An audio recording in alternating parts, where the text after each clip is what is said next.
5, 4, 3, 2, 1, 0. All engine running. Liftoff. We have...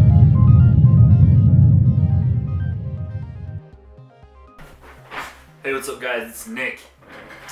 Birds of Prey, our Harley Quinn Birds of Prey, has gone through a couple different title changes. Is directed by Kathy Yan and stars Margot Robbie reprising her role as Harleen Quinzel, coming back from the Suicide Squad a couple years ago, and Ian McGregor as Black Mask, Roman Sionis, and a few other people that make up the Birds of Prey, Huntress, and a couple other ones. If you're familiar with comics, you know around the late 90s, Birds of Prey came around, and they tried out for a while, switching writers and switching artists, and Birds of Prey kind of died off, and they kind of brought it back, and then it became a TV series in the early 2000s, and then it died off really quick after one season. So Birds of Prey has had a really rough history trying to come out with different interpretations in different movies throughout the years, and it's been shot down year after year after year, unfortunately. So we're here in 2020, roughly 20 years after its creation. The Birds of Prey has released a new movie, which to, I believe, make more money, they switched the title to Harley Quinn Birds of Prey, since she is the foremost star in the series. And it's really just a Harley Quinn movie. We don't get too much of the Birds of Prey, which I was okay with because I'm not a huge fan. But Harley Quinn is in the movie pretty much the duration of the film.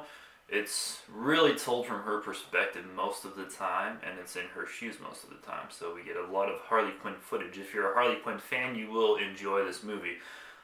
I definitely do believe that. Margot Robbie once again kills it. If you liked Suicide Squad or Margot Robbie in Suicide Squad, if you want more of that character and you wanted hey, I wish we just had a Harley Quinn movie, Harley Quinn, Birds of Prey is for you.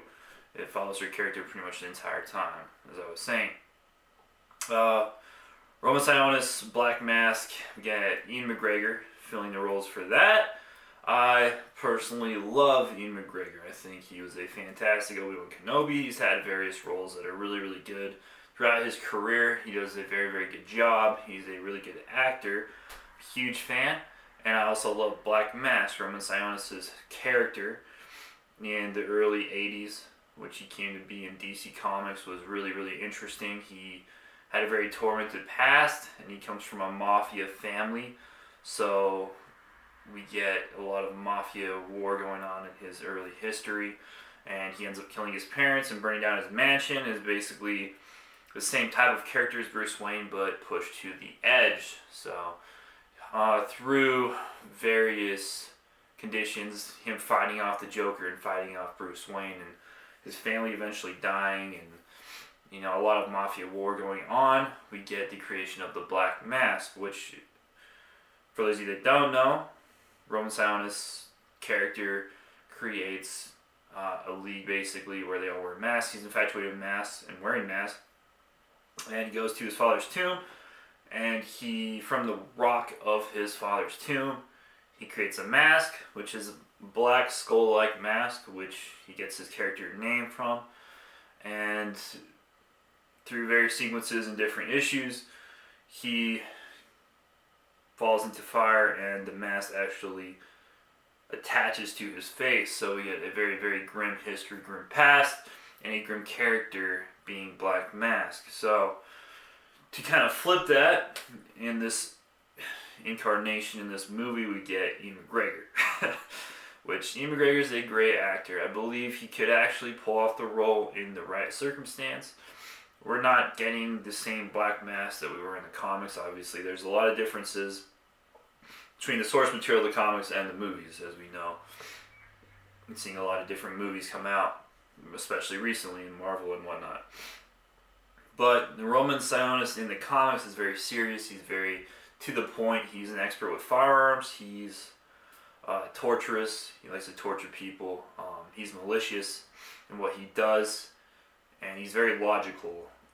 He's very tactical. He knows how to take things down. He knows how to control the gangs. He knows a lot about the city. A lot like Penguin, but more to the point and more cutthroat and ruthless, I would think, in my opinion.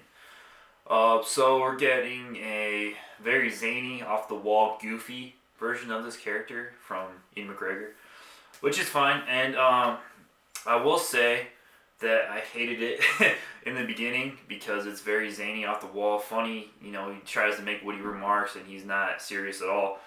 Even when he does torture people, he just watches someone torture somebody and just goes around with it. So just lets it go on.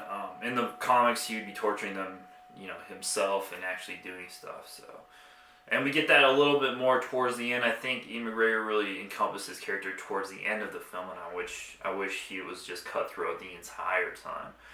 So I think he did fill the shoes appropriately. I think he did bring justice to the character, at least in some type of term. You know, maybe not 100%, but he did pretty well in this incarnation for sure.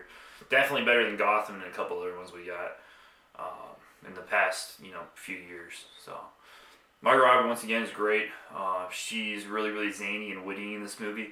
I think she really falls into her shoes more in this one, in her, you know, being a psychiatrist, and she has, you know, little witty remarks from a doctor's point of view, which you're like, okay, that makes sense because she was a psychiatrist. For those of you that forget, you know, Harley Quinn was the doctor of Dr. J, or, you know, Mr. J, the Joker. So those little remarks are pretty cool. Her psychosis, if you will, is pretty cool. She has a lot of cool fight scenes, a lot of stunt work. Choreography was pretty awesome in this movie. There's one particular instance where she goes into the police depot and takes out a bunch of people and, you know, walks around with this, you know, China Link one-shot grenade launcher and just, you know, wreaks havoc, which is awesome. I think it was a cool scene, definitely. There's not very many logical steps in this movie, so if you just want to sit down and have fun, enjoy it, don't look at this movie with a critical eye because half of it would not happen at all. But there's a lot of cool sequences, a lot of cool fighting, stunt choreography is pretty awesome. Huntress is pretty cool. It's not the Huntress as we know from the early years. It would be, you know, Bruce and Catwoman's daughter, but it's the Huntress from a mafia family.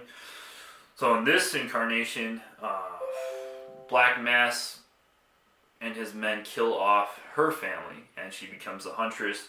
She's taken up by hitmen, and they teach her how to fight, and she crossbow and develop her skills, so she becomes the Huntress.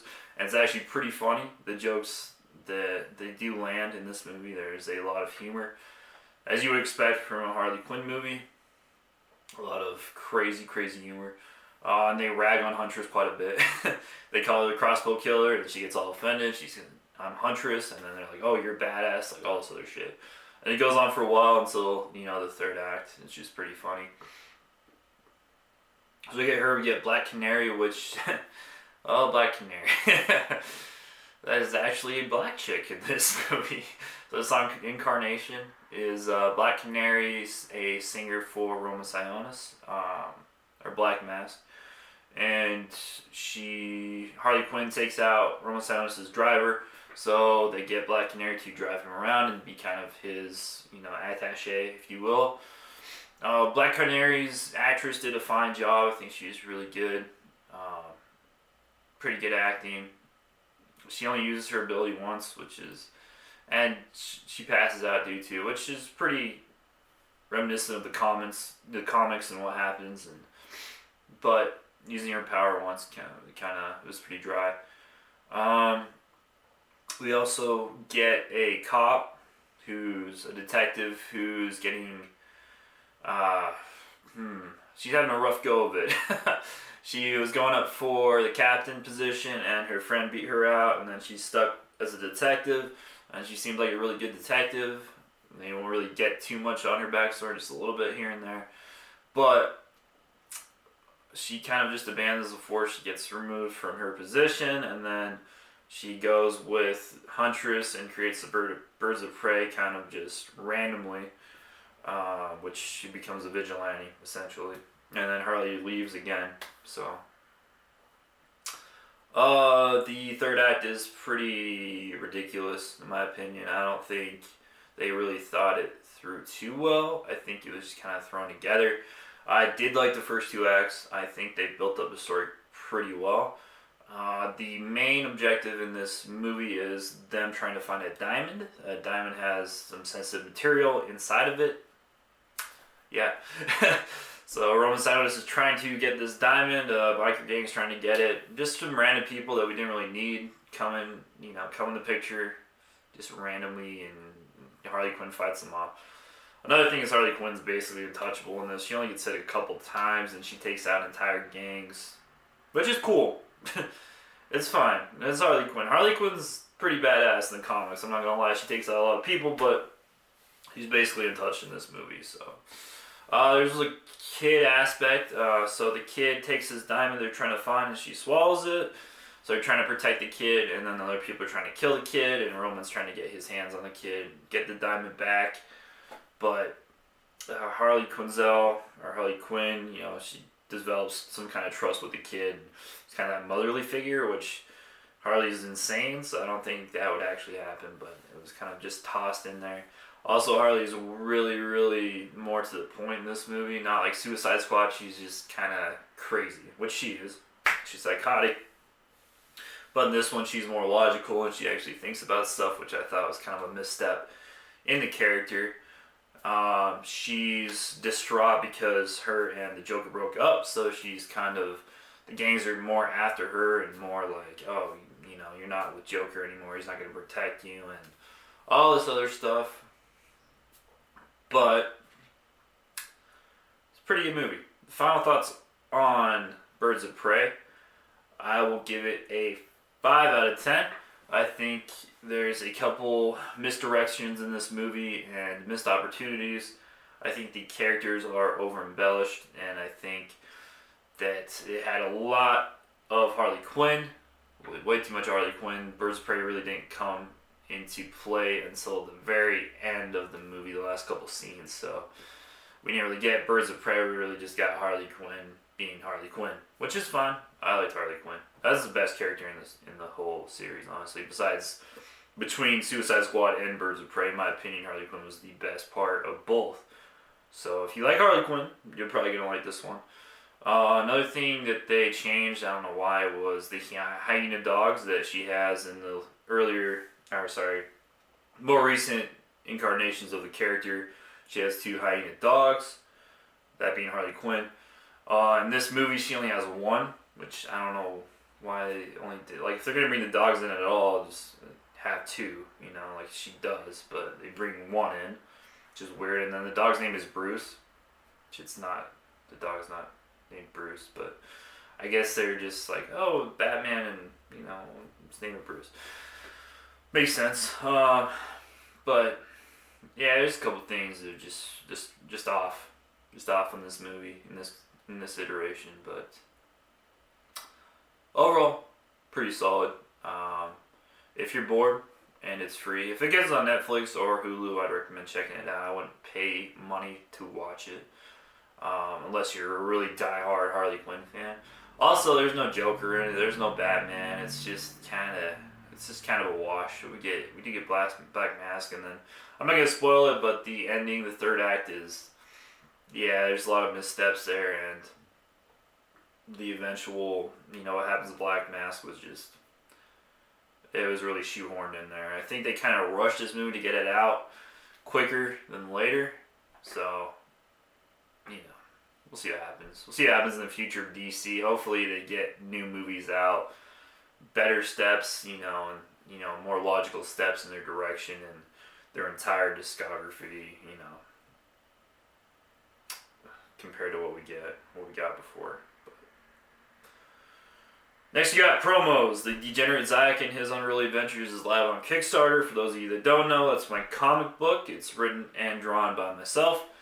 You can get your own copy if you order it on Kickstarter. Copy's coming out in August.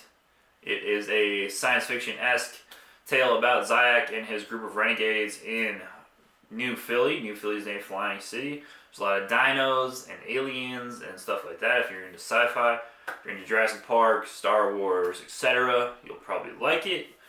Heavily influenced by Cowboy Bebop. There's also our link in the description, so if you want to check out Killers #1, my first issue, go ahead. It's heavily influenced by Sin City, so if you're a fan of Sin City or black and white comics like Walking Dead, you'll like Killers #1, so check those out. Also, if you want a commission, I'm doing commissions. You can get a small or large commission, color or black and white. Prices are on the attached link as well. Also a print. If you're a fan of prints, if you want more artwork, which I usually do, spend way too much money on art, as most of you probably do. But if you want art, you can check out the site. And we got Iron Man, Batman, all that other stuff. So check that out. Next up, we got charities. Proud to announce a portion of all our sales go to Fisher House Foundation. At Fisher House Foundation, we put bricks together. We build homes away from home, close to military and VA medical centers, so free lodging and care are close together. But more importantly, we bring families together so they can recover, heal, and ultimately put their lives back together. Imagine what more we can do together.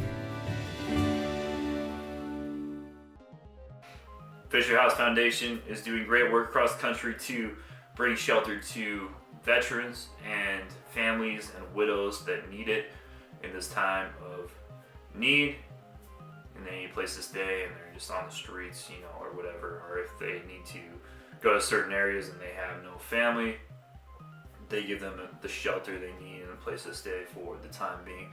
So check out Fisher House, donate if you can. We will have a fundraiser coming up here pretty soon with prizes, so you can donate to Fisher House and then possibly win a reward, which will be awesome. Also, I'm giving away a bunch of comics, so let me know in the comments what kind of comics you like. If you like DC, Marvel, I have a lot of newer issues, so within the last 15 years or so. So if you like, Deathstroke or Grayson or whatever the hell you like, please let us know in the comments. Message us on iCore Comics, like the IC iCore Comics page on Facebook, please, and Instagram. We're also on Spotify for those of you that like Sci-Fi Sunday. Sci-Fi Sunday will also be coming out on Sunday with Independence Day.